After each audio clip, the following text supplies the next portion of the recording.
اللہ نے تمہیں پیسے دیے ہیں, نئی گاڑی تم نے خریدی ہے, چھوٹے بچے کا جوتا کیوں باندھ دیا آگے تم نے؟ جوتا باندھنے سے اگر یہ ایکسیڈنٹ سے, حادثے سے گاڑی بچ سکتی ہوتی ہے تو پھر پاکستان کے جتنے پی آئی اے کے جہاز ہیں سب پر باندھ دینا چاہیے, سب پہ جوتے لٹکے ہوئے ہوں. عجیب تم نے فلسفہ تراشا. کسی نے جو ہے وہ کالی رنگ کی پٹی باندھ دی نیچے, اس سے اس کو نظر نہیں لگے گی. گھوڑے کے پاؤں کے نیچے جو کھری لگی ہوئی ہوتی ہے, کچھ لوگوں نے اپنے گھروں میں وہ باندھی ہوئی ہوتی ہے کہ اس سے ہمارے گھر کے اندر کوئی مصیبت نہیں آئے گی, کوئی تکلیف نہیں آئے گی. کسی نے ہنڈیا اپنے گھر کے اوپر الٹی رکھی ہوئی ہوتی ہے, یہ ہنڈیا بچا لے گی. اور میاں ہنڈیا کیا بچائے گی تجھے؟ اللہ کے قہر سے کچھ نہیں بچا سکتا.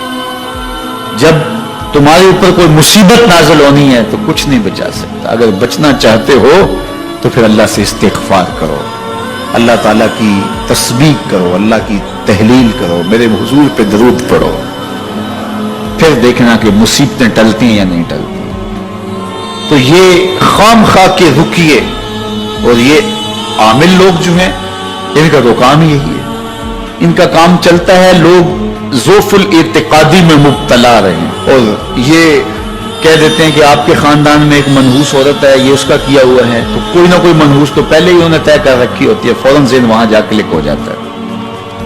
اس کا نون سے نام شروع ہوتا ہے, اس کا کاف سے نام شروع ہوتا ہے, اس کا جیم سے نام شروع ہوتا ہے, تو پورے خاندان میں کسی کا نام کاف نون یا جیم سے تو شروع ہوتا ہی ہوگا, یا دوستوں میں, تو فوراً ذہن جو ہے ادھر منتقل ہو گیا. اب یہ بابا جی نے بتا دیا ہے, ہاں ہاں ہاں اس نے یہ بات کی تھی, یہ کچھ باتیں یاد آنے لگی. اس کاف سے شروع ہونے والے نام کے ساتھ نفرت پیدا ہو گئی. اس بابے نے نفرت کا کاروبار کیا.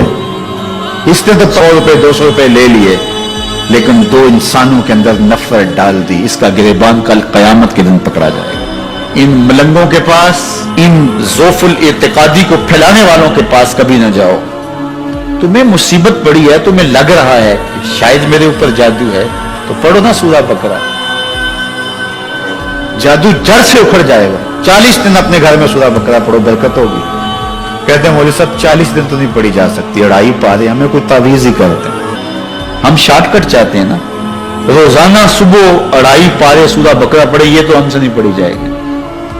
تو آپ کوئی تعویذ ہی لکھتے ہیں. کاروبار میں برکت نہیں, میں کہتا ہوں پڑھو نا سورہ واقعہ, 3 رکوع ہیں, برکت ہوگی. ہم کہتے ہیں ہمیں تعویذ ملنا چاہیے, بس وہ ہم گلے میں رکھ دیں, بٹوے میں رکھ لیں, پرس میں رکھ لیں, اور ہمارا کام ہو جائے, ہمیں کچھ بھی نہ پڑھنا پڑے, ہمیں وضو تک نہ کرنا پڑے, نماز نہ پڑھنی پڑے, اور برکت ہو جائے. ایسے برکت تو نہیں آتی. اس لیے چھوڑو ان کی جان, آؤ قرآن مجید پہ آؤ, آؤ سجدوں پہ آؤ, آؤ دعاؤں پہ آؤ. سحری کے وقت اس کی رحمتیں آواز دے رہی ہوتی ہیں, حل من مسترزقن, ہے کوئی رزق مانگنے والا, اور تم اس وقت سوئے ہوئے سارے دن ٹھوکریں کھاتے ہو.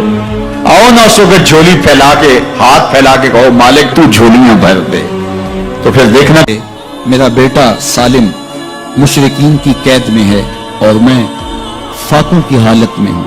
تو فرمایا آل محمد کے پاس ایک سیر جو ہیں, بس اس کے علاوہ ہمارے پاس بھی کھانے کے لیے دنیاوی اسباب نہیں ہیں.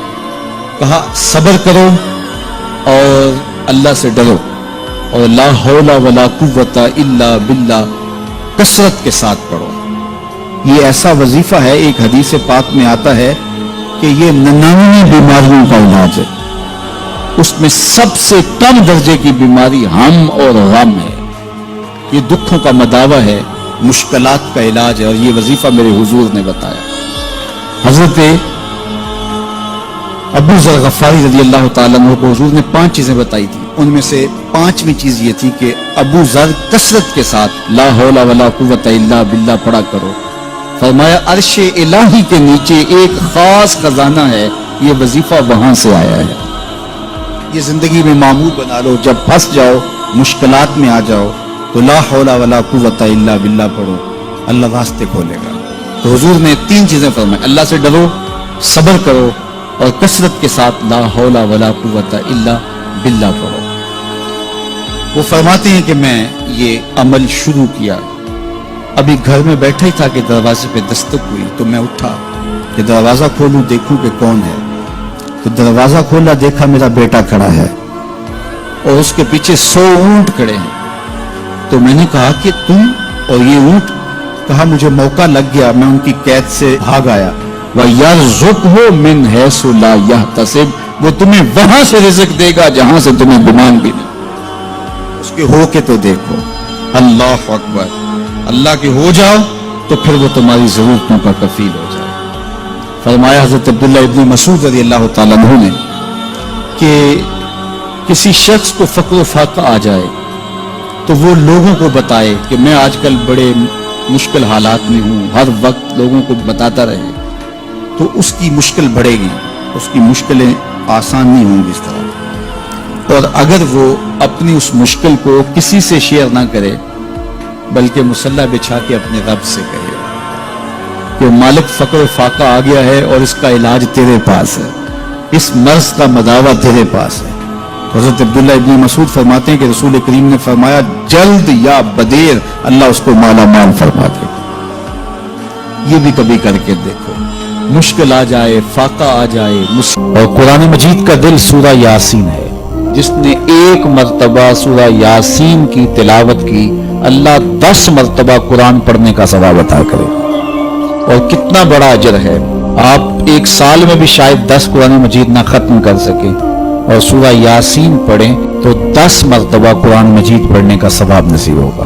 تو اپنی صبح کا آغاز سورہ یاسین سے کیا کریں, نماز فجر کے بعد اشراق تک سورہ یاسین پڑھ لیا کریں. سورہ یاسین اگر آپ پڑھ کے اپنے دن کا آغاز کرتے ہیں آپ کا سارا دن خیر سے گزرے گا. اس دن اگر کاروبار کریں گے تو برکت ہوگی, اس دن بہت ساری بیماریوں سے, آفات و بلیات ارضیہ و سماویہ سے بچے رہیں گے, لوگوں کے شر سے, حادثات سے محفوظ رہیں گے. میرے حضور نے ارشاد فرمایا قرآن مجید میں ایک سورت ہے جس کی 30 آیات ہیں. اگر کوئی شخص اس کی تلاوت کرتا ہے تو وہ سورت پڑھنے والے کی شفاعت کرتی ہے اور اتنی بار شفاعت کرتی ہے کہ اس کو بخشوا کے چھوڑتی ہے. وہ سورت کون سی ہے؟ وہی تبارک الذی بیدہ الملک. یہ سورۃ الملک ہے, 30 آیتیں ہیں. جو شخص اس کی تلاوت کرے یہ اتنی بار سفارش اللہ کی بارگاہ میں کرتی ہے کہ اپنے پڑھنے والے کو بخشوا کے چھوڑتی ہے. اپنے دن کا آغاز سورہ یاسین سے کریں اور اپنی شب کا آغاز سورہ ملک سے کریں. سونے سے پہلے سورہ ملک کی تلاوت ضرور کر لیں, انشاءاللہ اس سے رات برکت سے گزرے گی. جس نے ایک دن میں 100 مرتبہ سبحان اللہ و بحمدہ پڑھا. کتنی مرتبہ؟ 100 مرتبہ. کیا پڑھا؟ سبحان اللہ و بحمدہ. فرمایا کہ اس کے گناہ سمندر کی جھاگ کے برابر بھی ہوں تو اللہ معاف فرما دے گا. تو یہ اپنے وظائف میں شامل کر لیجئے سبحان اللہ و بحمدہ. اور حدیث بخاری ہے کہ 2 کلمے ایسے ہیں جو اللہ کو محبوب ہیں اور زبان پر مشکل نہیں, زبان پر بڑے آسان ہیں, اور جب میزان پہ رکھے جائیں گے تو پلڑے کو جھکا دیں گے, بڑے بھاری ہیں میزان پہ. وہ 2 کلمے یہی ہیں سبحان اللہ و بحمدہ سبحان اللہ العظیم. تو اگر اس کو 100 مرتبہ روزانہ پڑھے تو سمندر کی جھاگ کے برابر بھی گناہ ہو تو اللہ معاف فرما دیتا ہے.